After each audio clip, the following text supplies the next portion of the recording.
Good morning, students. Hope you all are well. So, in our previous class, we have already discussed about our muscular system in human body. So today we will discuss the skeletal system and some of the joints in the skeletal system. So, what is movement? Or what is actually movement? It is actually the ability of organism to change its position by using their body parts, right? Called the movement.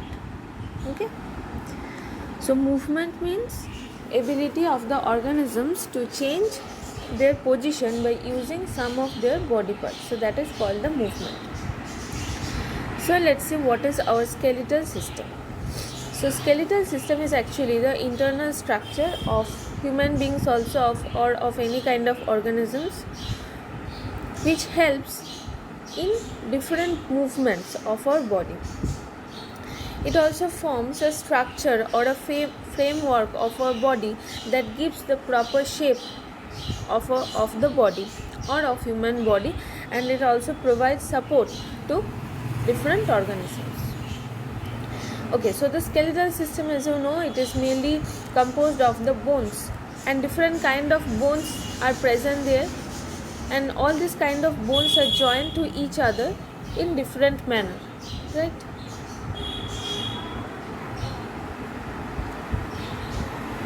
And this kind of joints help us to do some movements in also higher animals or in humans.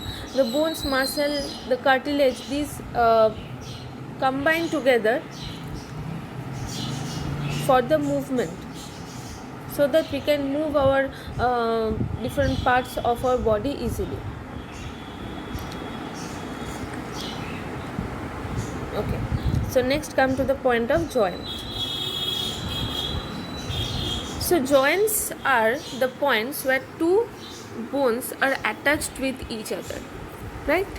So joint means where two bones are attached with each other, or they are fitted together and make the movement possible. So we have different types of joints like knee joint, elbow joint, hip joints. So all these are types of joints. So let's see first ball and socket joint.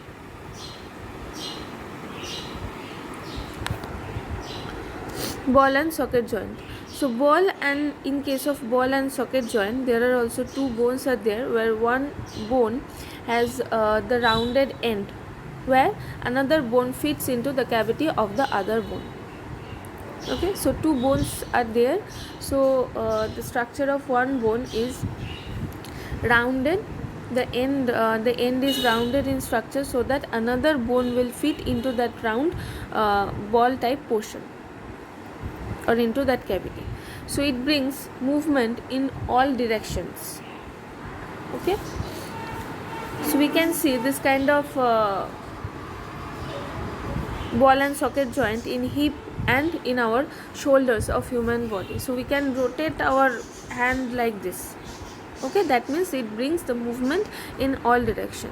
So as you can see, this is the ball and socket joint.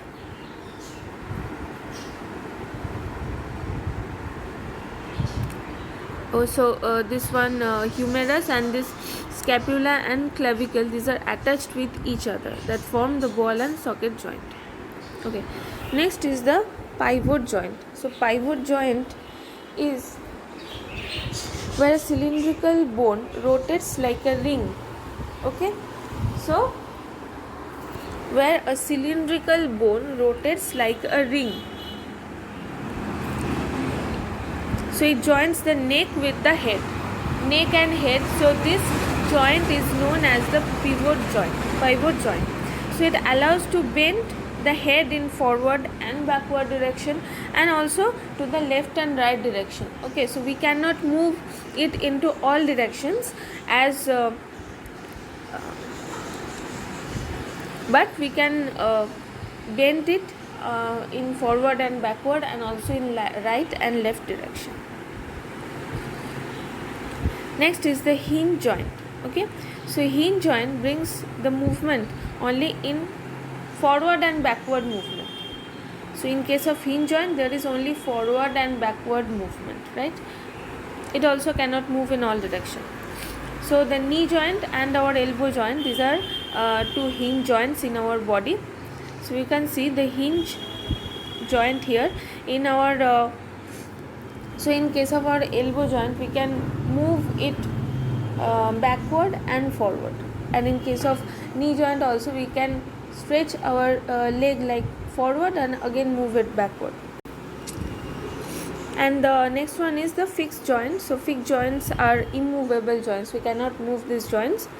And why? Because these bones are attached with each other, and we cannot move these joints. So such joints are present in our skull. So from outside we cannot say that it is any kind of joints are there, but in skull total 22 bones are there, very and they are tightly joined with each other, so we cannot move that one. Okay.